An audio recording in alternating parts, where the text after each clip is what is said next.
Il existe un endroit sur Terre, un passage de seulement 33 km de large, par lequel transite 20% de la consommation mondiale de pétrole. Un goulot d'étranglement qui, s'il se ferme, peut ramener l'Europe 50 ans en arrière en l'espace de quelques jours. Depuis le lancement de l'opération Epic Fury et les menaces de blocage total par Téhéran, ce cauchemar n'est plus une théorie, c'est notre réalité de mars 2026. Aujourd'hui, on analyse le point de rupture de la mondialisation. Bienvenue dans l'œil du cyclone.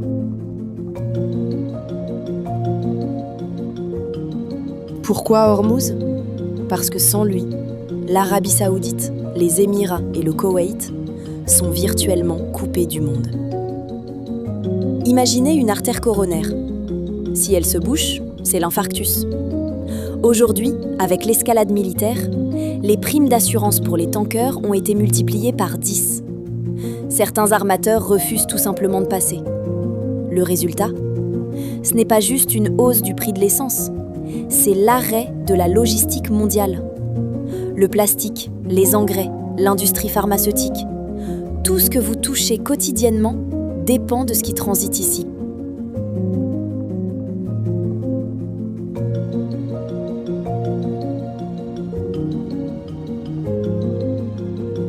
La mort de Khamenei et l'offensive terrestre prévue par la coalition ont poussé les gardiens de la révolution dans une stratégie du pire. S'ils ne peuvent plus exporter leur pétrole, personne ne le fera. Mines sous-marines, drones suicides, barrages de missiles. La réponse iranienne est asymétrique. Mais le vrai danger, c'est l'implication des grandes puissances. La Chine, qui importe 40% de son pétrole du Golfe, ne peut pas rester spectatrice. On ne parle plus d'une guerre régionale, mais d'une réaction en chaîne où chaque puissance joue sa survie industrielle.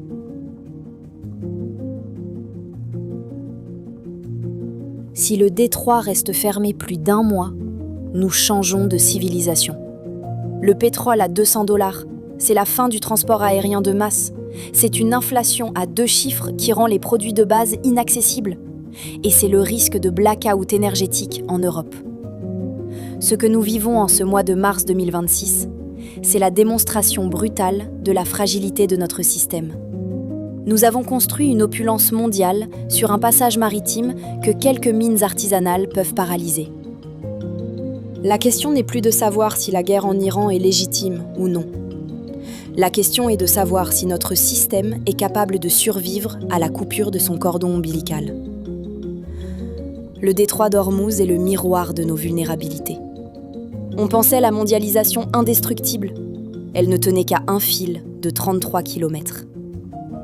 Dites-moi en commentaire si vous pensez que nous sommes prêts à vivre ce choc, ou si le système va s'effondrer avant d'avoir trouvé une solution.